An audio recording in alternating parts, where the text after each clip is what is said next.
Age of Fantasy Skirmish from one-page rules. The rules are actually like 16 pages long. They just condense it down to one page, which is all you really need. It's fine. I want to redo our last battle report, the dwarves versus the Havok warriors. We done the dwarves dirty by sticking them in a swamp where they couldn't rush. They already move really slow. They didn't get the double move on turn one to, kind of compensate a little bit. Now, let's be fair. We didn't do that. The dice did that, but we set it up so that the dice could do that. This time, we're going to try to do them right. And I'm not going to go through all of the special abilities because that takes a long time, and I really want to get to the interesting stuff, which is the chess match. Where do we put those objectives? And that was the other thing. Fewer objectives means there's less opportunity for a team to overcome a bad deployment roll. Something else that I don't hear people talk about a whole lot. The more objectives there are, the more flexibility you can have in your strategy. So sticking the dwarves in the swamp and only rolling for the 3 objectives, a little bit too much. Just, a little over their heads. They just couldn't quite reach the top shelf of victory. Maybe this time they can. Starting with the dwarves, all 6 fellows in the front are individual units. Our leader has Battle Eager, meaning when you activate him, he and 3 other units ignore the fact that everybody on this roster is slow, including the golem. Now, the golem back here, this big guy, I think it's done a little bit wrong. I think it should be even stronger. It should be tough 6, but every time it takes a wound, there's a 1 in 6 chance that control of the golem flips over to your opponent. That would be more in keeping with the spirit and the myth of the golem. But be that as it may, I didn't design the game, and we try to play the game as written. We have a Hammer Elite, Quality 4, Defense 3, 2 attacks at AP 2. We've got 2 Rangers with the... What are their specialties? They have Scout. So they get a free 12-inch move. That's going to be pretty boss. Then last time I blew the handling of these 2 guys here. These guys are Berserkers. It says dual hand weapons, but they get 2 attacks with their big ones. They are Slayers. Their job is to go after the big guy on the other side, or the Supreme Dark Lord, or his Barbarian Champion, who has the Sorcery. Oh, he's only Caster 2. I cheated last time. I gave him Caster 3. He only gets 2 spell points per turn. Before we look at the Havok warriors, let's finish off on the dwarves. I've got 2 units of just regular warriors. The only upgrade that we see here is that this guy with the sword and no shield, he is a sergeant. He gets +1 to hit. Both of these units do have shield wall. Their toughness is 1 lower, I guess. They get +1 on their toughness rolls, except against spells. They're going to take a beating from that. So then on the other side, we do have this big fat guy is a Havok ogre. He's just reskinned as like a big fat demon guy. Most of these figures come from Demon World. Speaking of demons, this is a single warband that you buy. It comes with everything you see here, and then I threw in a Splintered Light rock monster for the golem. Again, this figure and most of these, like these guys with the golden masks, the vile faceless minions, these like culty-looking fellas, they come from Demon World. This comes from Alternative Armies. These, like Axemen cometh, Alternative Armies. Demon World, and then I think these are Evil Warriors. I want to say Rebel Miniatures, maybe Splintered Light. I can't remember. If you know, go ahead and drop a comment. But otherwise, let's talk about their abilities, all right? As I said, we've got the Havok Ogre, we've got the Supreme Dark Lord, and we've got his Barbarian Champion. All have tough 3. And then we've got 3 units of warriors. So these guys in the red robes, they are all Quality 5, Defense 5. Did I get that right? Yeah, 1 attack. That's it. They are furious, though. So when they charge, rolls of 6 do an extra point of damage. And then these vile faceless, the Dread Ilk, that's these 3 guys. These are straight up barbarians. They've got, what did I do wrong here? So the warriors here, the individual warriors are Strength 3, Defense 3. They got 1 attack at AP 1. The barbarians, that's what it is. So the Dread Ilk, that's these 3 in the armor. Quality 3, Defense 3. The Vile Faceless Minions, Quality 5, Defense 5. But there's a lot of them. And then the only other difference is that the guys in the heavy armor, they have AP 1. So I think we're ready to go at this point. We are back in the swamp as per rules as written. We've got a 4x4 foot table. Okay, I cut everything in half, but I'm just going to use the full scale dimensions. 15mm figures, you can pack a lot of action into a small table. We are back in the swamp. The two swamp pieces are dangerous terrain. You cross those, roll a d6 on a 1, take a wound. Everything on this side of the road, including this road, this whole area up here, this whole area up here, that's difficult going. You cannot rush.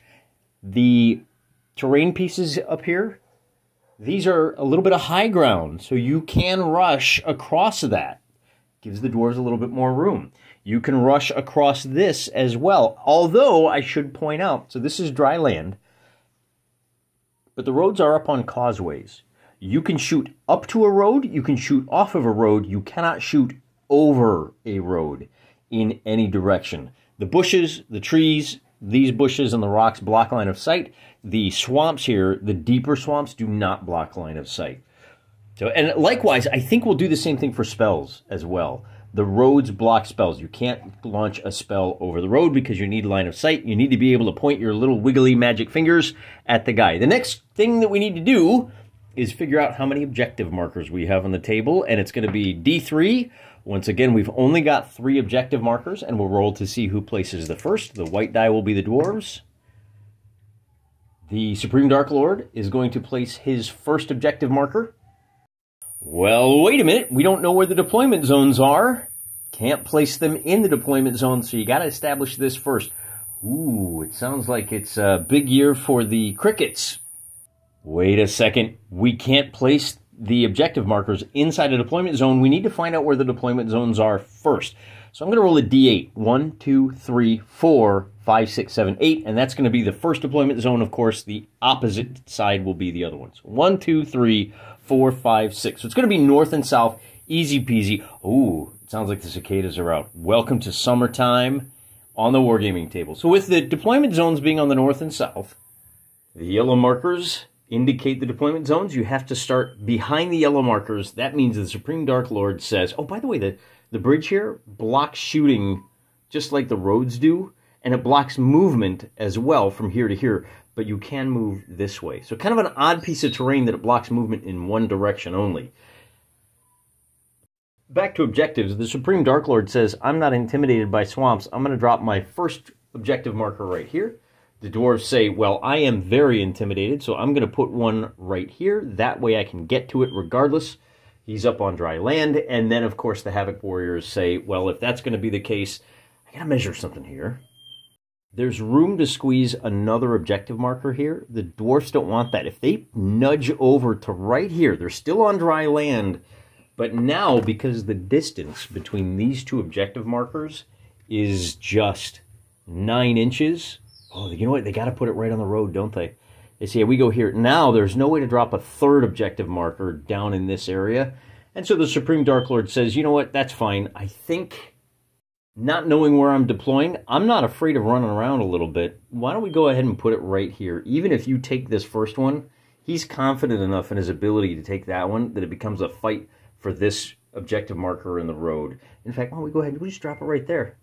I know you guys are good at defense. It's not going to do any good against my power hitters. So the next question is, who gets to deploy first? And again, the Dark Lord is the black die. So the Dark Lord gets to deploy first, and he gets the first activation. After deployment is over, things aren't looking great for the Havok warriors. The dwarves managed to get the matchup they wanted. Their 2 Slayers are over here on the right as we're looking at it. They're matched up good against both the Dark Lord and his Havok Ogre. That's going to be a real issue. He does have the advantage. He's going to be able to grab this and just sit on it. The dwarves went with a much broader perspective. And that forced the Dark Lord to devote more resources to this left hand going after Objective 1 than he really wanted to. He may be a little weak in the center, although that's where he is, and he's a pretty terrifying opponent too. So now let's go take a look at what the dwarves wound up with. Here on the left, they've dropped their Elite Hammerer and their Sergeant. You get a little +1 on these warriors. But the key thing to observe here, a couple of things. One, this golem is not impressed by the rough going. He can rush. He can move a full 8 inches. He may be slow, but he can double rush. So he's got the ability to go after objective 2 or objective 1. These shooty boys have a range of 24 inches, and they get that free 12-inch move. They've opted to stand right here behind the deadly going swamp. They're going to have a really good commanding field of fire, both for objective 1, and if we just turn the camera a little bit, for objective 2. It's in the road, so they're going to be able to shoot at anybody defending that. And of course, they can rush over and grab it. I don't know, at 4 inches, they might be a little far away to contest for it. Likewise, over here, we've got I already mentioned the 2 Slayers, and then we have the 1 unit of regular guys plus the boss man, who's going to be able to drag all 3 of these units with him. They're going to be able to rush up and grab number 2. So this first turn, I think, is going to be a lot more decisive than most of the battles that I've fought so far. A lot of alternating back and forth. I checked the deployment for these guys was a little too far away. They've moved up a total of what amounts to 7 inches to get to the edge of the highlands. They don't have any movement to be able to get out of there. So on the next turn, they'll be able to move their full 4 inches of movement. That's all they got, which is 2 inches on the table. They're not going to be able to get far. They might not contest for this next turn. Getting a little ahead of ourselves. The only 3 figures that haven't gone so far. You'll notice that the Dark Lord is not going to send his toughness 3 guy after these Slayers. Instead, he's directed him in this direction. Maybe he's going to go one-on-one against the tough Mamma Jamma. Oh, you know who hasn't moved yet? It is actually the Dwarfs' turn. And these guys are going to be able to move a full 6 inches. So they're going to rush up just a little bit further and wind up in front right here. That's his ability. It's not a spell use, nothing like that. It just means that they get to move a full 6 inches. So they can be 12 inches from the table. That's close enough. Well, we'll bring them up right there. And then, so I forgot to move those guys. But basically, now that makes it the turn for these 2 shooters. And they really want to take out the sorcerer. But since he's still, you know, he is in range. They could take a shot at him now that I think about it. They have a range of 24 inches. And he's within 18. Or do they want to focus on whittling down the numbers over here? Those are the 2 options. Maybe they could take out this guy. He's kind of a terrifying warrior. You really want to target the tough guys. And since he hasn't moved yet, maybe he hasn't cast his spells. That's what the green chips are, by the way. So they'll try and take out this guy. If they do that, then these 4 should be able to grab this objective, and they can send everybody else over towards objective number 2. So they're going to take a shot. The first one fires. He's got a quality of 5, and then that forces the sorcerer to commit, and we can take a second shot at him. So the Rangers, I'm sorry, it has a quality of 4, and this does have rending, so we're looking for a 6. It's going to be a miss.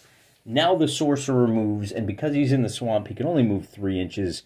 We can at least get him into cover. He's going to stop on the bridge right here. That will give him a +1 on his armor. He stops right there. So when he gets shot, which means we're going to take another shot at this guy instead. With a result of a 5, that's a hit. And the warrior there, he is a warrior with a defensive, 3 up. With a 1, he fails. That's going to be his first wound. Let's find out what happens to him. On a result of a 5, he is going to be stunned. He really got his bell rung. So we drop 1 red chip for the wound marker and a yellow chip to show that he is now shaken, and he is at -1 on all of his rolls. That will be the end of turn number 1. Because the boys in red got to finish moving first, they get to take the first activation on turn number 2. That first activation, we are going to go mano a mano.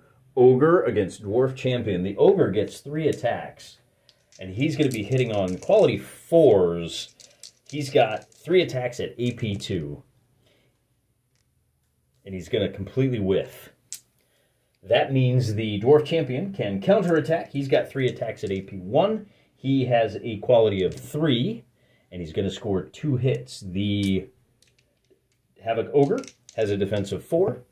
So 2 hits, he saves once, and with a toughness of 3, he's going to shrug it off, and that did not go his way at all. Got to remember, Champion is tired. He's only going to activate on 6s, or he's only going to hit on 6s if he gets into combat. That means we can bring our first Slayer in to do what he does best and take a nice big swing at the big guy. The Dwarven Slayers, they're called Berserkers, actually, in this. I think they get 2 attacks. I think it's called, I keep referring to them as Slayers because of some other game that you may have heard of. Quality 4. He's going to score 2 hits.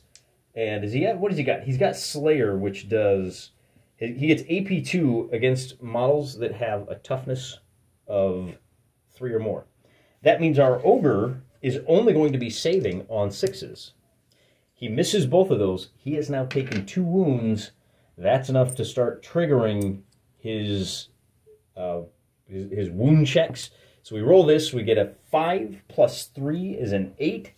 And that means that he is stunned. So he gets the yellow chip. And the Slayer has to back off about a ½ inch. We'll bring him back this way. And that, I don't know, man. Do we bring our champion? No, we bring the other... Oh, it's the Team Red's turn. And so we're going to see what we can do. Oh, we don't want to get near that Slayer with the Supreme Dark Lord, do we? Are we close enough to be able to take out that other Slayer with our boys? We are. So these 3 warriors are going to try to take out this Slayer right here. Can they? Oh, you know, I don't think they can, to be honest with you, because you can't get moved to within a ½ inch, and these guys are blocking the way. So we're going to bring these guys up to fight these guys. So Warriors v. Warriors. The VFM are Barbarians. We could do our little pile in here. Take the free movement where you can get it.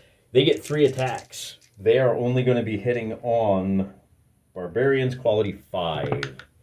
Hey, they get 1. We'll take that anyway. The defense for the Warriors is defensive 5. Oh, no, I'm going to roll one of these. Defensive 5 fails, so one of these Dwarven Warriors is going to be eliminated from the game. That means only 2 counterattacks, but these guys are a little bit better. The Dwarven Warriors are quality 4. They're going to score a 5 and a 6 against a defense of, for the Havok Warriors, a little more sticky. The Barbarians have a defense of 5. They're only going to make 1 save. So we're trading figure for figure. And then the boys in red have to back off. And that gives the other Slayer an opportunity to bum rush the Havok Ogre. The Berserker's got a quality of 4. He's making 2 attacks at AP 1. He gets a 5 and a 6. He is furious, so this 6 counts as 2 hits. Oh, the big boy's not doing so great. Now, that is with AP 2, we said. He's only saving on 6s. With no saves, he takes 2 more wounds. That means we are rolling a D6 with a 5 plus 2. That becomes, actually, he's got, that's a 10 altogether. He's knocked out on an 8, so the big guy is gone. That Havok Ogre did not last. Then the next, you know, it occurs to me that I forgot to drop a red diamond down on the 2 objectives that the boys in red have secured. I'll put one on. You can't. This number 2 and 3 both belong to the boys in red, and I think we're just about done with this side of the table, unless we want to. No, we're going to go ahead and try to clear a little bit more action. We're going to bring this guy over. This is one of the Dread Ilk. It goes by the term warrior in one-page rules. He gets 1 attack at AP 1 against these guys that are exhausted. He has a quality 3, so he is going to hit. And the tired Dwarven Warrior has a defense of 5. He's going to fail, and that's going to remove an additional warrior from that unit. And then our boy has to fade back a little bit. So he fades back the ½ inch. And the boss man hasn't gone yet. Now this big guy can bum rush, and he doesn't care about... Okay, so he can only move 4 inches. He doesn't care about the... Can he get to within 4? He can get to within a ½ inch. So he is going to be able to fight this Dread Ilk, who has not attacked yet. Which means the Golem has... He is tough 3. He gets 3 attacks at AP 1. Move that out of the way. He has a quality of 4. He's only going to score 1 hit. And that 1 hit is going to... On a 5, we will defend against that. That doesn't do any good. The warrior says, you know, I'm going to go ahead and take a swing at you.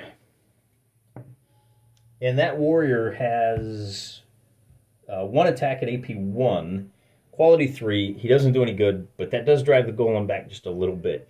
And that's going to open things up. Do we want to bring our dread king in? We're going to bring him up to here and fight this slayer.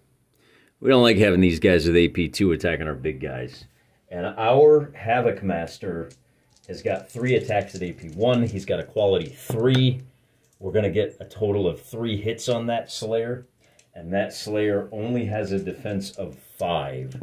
This is AP 1. He's only saving on 6s. He takes a total of 3 hits. We roll to find out what happens. And on a result of a 7, he is going to just get drilled out of the way. And we can make our follow-up move to put ourselves safe from the other Slayer by standing behind our line of Vile Faceless minions and the Dread Ilk over here. So that was a really good move. I think that was the smart play in this case. But now we have to worry about these dwarves over here. Now we turn our attention to this side of the table. We've got 2 shots. This Dread Ilk is already weakened.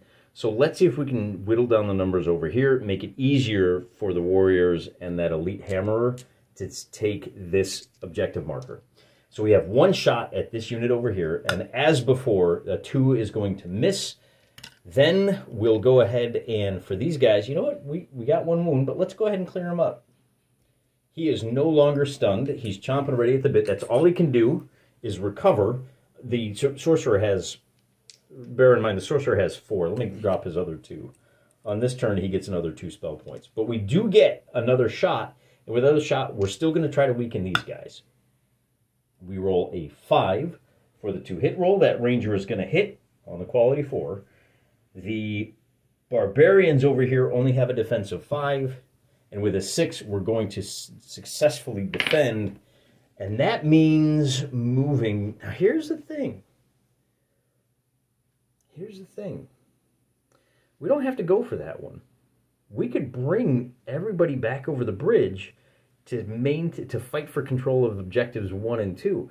These guys over here are not going to be able to secure this objective and rush over to fight for 1 and 2. So instead of doing the obvious, what we'll do is bring this guy, our sorcerer, is going to rush over. He's going to rush to the top of the bridge. Impale has a range of 4.5 inches, which means he can target the golem. That costs 2 spell points, and then he's going to juice it by 2 spell points, and we get a 5, 6, 7. Now, some people roll first and then decide whether they want to spend the points to increase the score. I think that's wrong. You're supposed to announce how many you're spending first.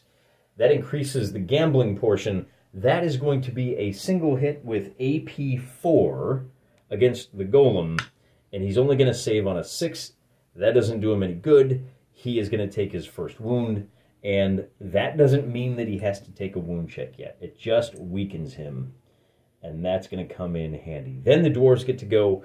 They are only going to be able to move 2 inches at a pop, so we'll bring the hammer elite down to here, and then we're going to... So he hasn't gone yet, and if he moves, he's only going to succeed on... We're going to bring him around to here and fight this. Is this... Which guy is this? This is the other barbarian.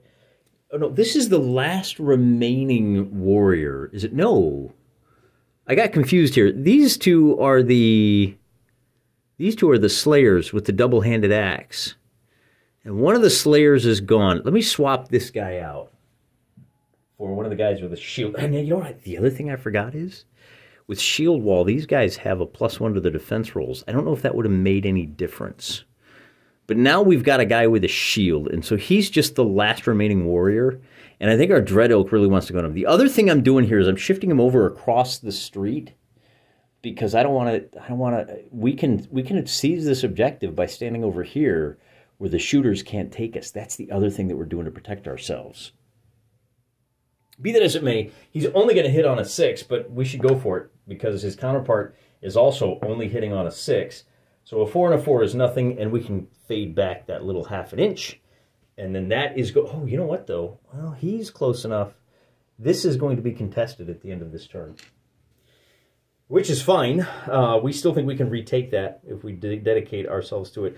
The dwarves get to go. The only two people that haven't gone yet are, we'll bring these three up their 2 inches so we can secure this objective marker. And then the last to go for the Dread Ilk are these three who say, yeah, we're not going to even try. We're going to move our full rush, all 12 inches, up across the bridge because we need to throw numbers at these 2 areas.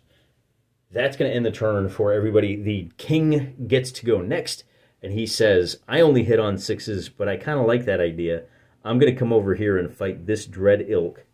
And although I'm tired and I only hit on 6s, at least I can drop the die and make a fun sound for everyone to enjoy. So he's going to take, what do we got here? The Dwarven Champion has got a quality 3, which doesn't matter. He gets 3 attacks at AP 1.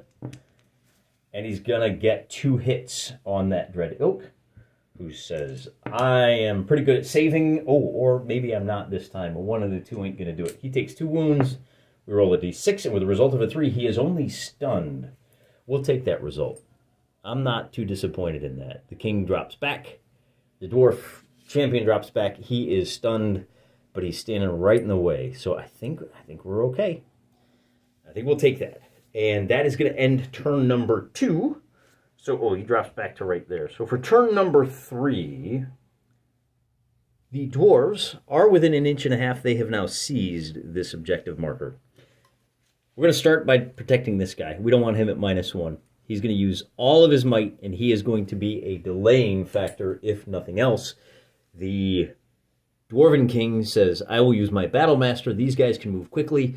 Oh, and then I will charge in to deal with this guy. And he's going to be at full power now, hitting on 3s. He's only going to score 1 hit, isn't he? Fearless Hero, Slow Tough. None of that does him any good. So his opponent is going to make his save, and he makes it. Wow, look at that. Even with the AP, the 6 is an automatic success. He has not attacked yet, so he does get to counter now. That warrior is going to swing back and hit on a quality 3 with an AP 1. But with a 1, he misses as well, and the king has to drop back. That's going to open the door for it. So this warrior is a real problem, you know? We're going to bring him up. And we're going to attack this warrior with our Dread Oak. He is going to be swinging, and he's got 2. What has he got here? He's got 1 attack. That's it. He's a warrior. 1 attack at AP 1. And we'll call that a 4. That's going to be a hit. 4 or 6, either way. He's got a quality 3. He's going to hit. The last warrior standing is going to roll to save, and he's going to roll a 3. But remember, this is which would be successful for the dwarves. I think he's got a defensive. Where's my warriors? Oh, defensive 5. No, that is a failure. So now we roll to find out what happens, and on a result of a 5, he's still okay. Yeah, and now that I think about it, I've been playing this for a while, but he will get a chance to counterattack. Oh, he's not okay. He's actually stunned, isn't he? He is going to be at -1 on that, because he gets the yellow chip of oops. And I might be playing this wrong. When you win -1, whenever a unit with, let's see. I've been playing that right. The charging unit has to fade back by 1 inch. Or is he? He gets the yellow chip of fatigue, but our Dread Ilk has to fade back a 1/2 inch, which strikes me as a little weird. The charging unit has to fade back, even if the charging unit delivers a wound to his opponent. I think in this game, if memory serves, there's a pushback rule that when you win, whenever you roll a shaken result, the attacker may push it, roll a 4 up, the attacker may move the model by 2 inches in any direction. So we'll go with that. 4 up, we get to push him. Now we rolled a 2, so we don't get to push. And then you get to stand your ground on the other guy. So that's the difference with this skirmish game is if you wound the opponent, then there's a 50-50 chance that the opponent moves instead of you. Okay, we got to remember that. Then the golem says, I wonder what's the smart play with Mr. Golem here. This Dread Ilk is tired, so we could take him out, but then that leaves us vulnerable to counter charges by some of these guys. Oh, the decisions in this game, so difficult. So let's not. Instead, we're going to take a shot at this guy right here. And with a 6, we will hit with rending. That's a huge AP. That would be a failed defense check, and that means we roll to see what happens to the guy. He is going to be eliminated.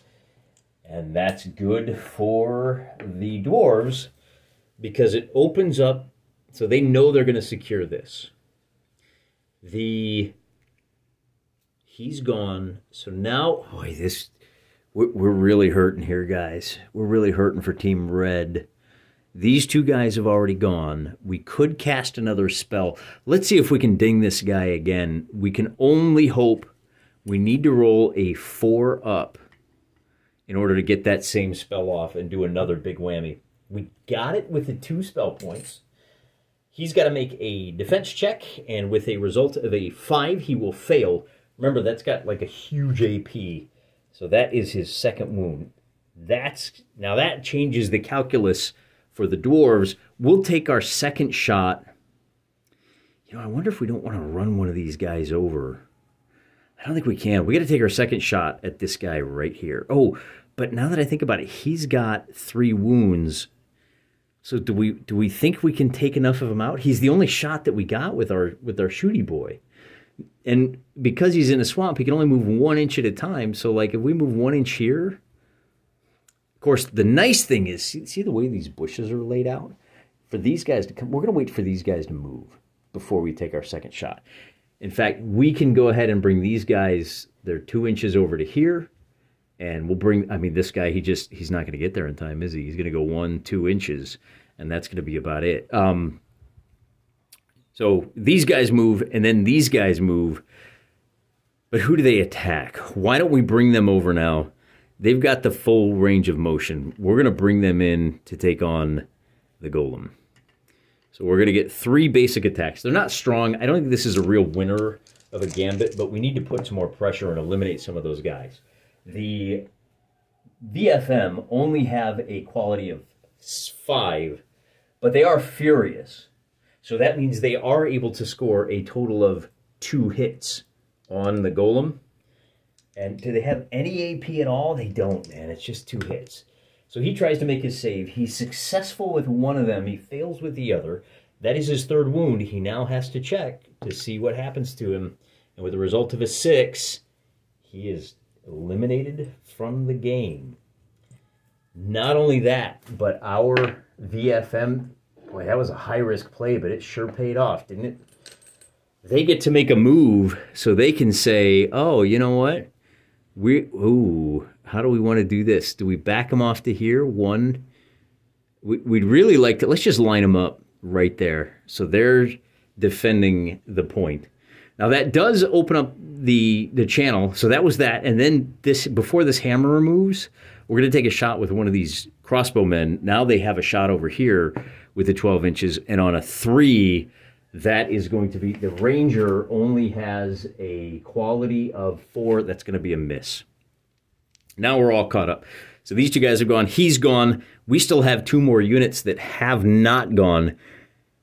And I think, given like how crowded this is over here, let's take a look. We got some issues. We need to bring these guys into the fight. And we'd love to take out this Slayer, but he's protected by these 2 figures. So I think we can rush around this way and attack the Dwarven Champion. We're only going to get 2 shots with an AP 5, or with a quality 5, but with a 6, we score 2 hits. So the Dwarven Champion has to make 2 saves. He does have, what are those guys? He's got a defense of 4, so he's going to succeed once unless... Now, those barbarians don't have any AP. So he does take his 1st wound, but they're going to have to back off a ½ an inch. Oh, you know, he gets a counterattack. He's already gone, but he can go ahead and make his counterattack. Looking for 6s, he doesn't get any. That was worth a shot. And we need to put a little red chip down to signify that he has taken his 1st wound of the day. And now we are on to the Slayer, who says, it looks like I'm not, this is the only figure left. He says, I'm not going to get my chance to take on the king, so I'm going to try to take out this Dread Ilk over here. We need to whittle their numbers down. It's going to come down to a numbers game over here, or else it will be a tie. So he is going to take his... And the Berserkers now, he doesn't get his full complement of abilities, but he does still have 2 attacks. And he is still quality 4. So he's going to get a total of 2 hits on the warrior, the Havok warrior there, who has a defense of 3 up. Wow, that's pretty good. He's going to miss 1. That will force a wound check at +3. On a 4, 5, or a 6, he's going to be eliminated, which he is. And now, where does the Slayer move? The Slayer says, I'm coming for you, mister, which brings the Dark Lord into action finally. He says, I'm not afraid of you. You are exhausted. You're only hitting on 6s. I get all of my abilities. I'm going to be able to take 3 attacks. At AP 1, I'm quality 3. With triple 4s, he is going to get 3 hits. And the Berserker has a defense of 5. Oh, he only saves on 6s. He's going to take 3 hits altogether. And that's going to be a 3 + 3 is a 6. It's going to eliminate the Slayer. And our big boy is going to be able to move up. Oh, what do we do? Should we leave him there? He gets to make his consolidation move. We could give him, let's show his red cloak. We could back off a little bit again and wait for the charge. Or we could move up to go face-to-face with the king and be ready on the next turn. I think that ends the turn. Has everybody gone? No, there's one more unit left to go, and that's this unit of Havok warriors right here who are kind of a mobile ready reserve. I think this one's going to go the way of the boys in red. I think they're just winning all of these hand-to-hand combats. Since they're the last to go, the dwarves get to go first this time. And this warrior, oh boy, yeah, you know, not looking good, is it? The king says, all right, well, if I got to fight everybody hand-to-hand, I'm going to charge in, and I'm going to at least take down your boss. And the dwarven master, the dwarven champion, has a quality of 3. He's going to get a total of 3 hits. At AP 1, that means the Havok Master is only saving on 4-ups, and he's going to miss 2 of them. That's a problem for the Dwarven Champion, because we don't need to check to see if he's eliminated. And he gets to make his counterattack at quality 3. He's only going to get 1 hit, which will be the, well, let's see if it is the second wound. Rolling to save, the dwarf is, let's see, he's hero, he's tough 3, he does not have shield wall, he's got a defensive 3, he doesn't take any hits. So on a 4-up, we're going to roll a 6. Boy, these roads are a magnet, aren't they? And that's going to push the king back 1 inch. And that is going to inspire the boys in red to do what needs to be done. See this Slayer right here? We're gonna jump on him first. We're going to take 3 hits, looking for 5s. And we get a total of, because they charged, they're going to get a total of 4 hits. It's going to force 4 checks. And that's not too bad. The warrior there, or is that the Berserker? Oh, he's a regular warrior. And this time I finally remembered the dwarf warrior has a defense of 4. So he's going to make 2 saves. That does still give him his second and third wound. We roll, and on a 4, he is still in the fight. He can attack back, but they're going to try, well, he'll attack back first, only hitting on a 6, so he fails. And then they push him back 1 inch, and that's going to be key. It's the 4th turn, and that means nobody is close enough to challenge for this. So the king has gone, he has gone, no one else can get close enough to challenge for this, and I'm going to call the game right there. The dwarves don't have anybody that can get close enough to grab that second objective marker. The first one kind of skated on me a little bit there. So the end result of this game, no matter what the dwarves do, is going to be a score of 2-1, and this time they ran into the same problem they had before. They had to dedicate resources to securing this objective marker, and with all of the swamp, they got stuck on the wrong side of the table. Or maybe they just deployed wrong. Maybe they should have just said, forget it. I'm just going to go completely 100% for this side of the table.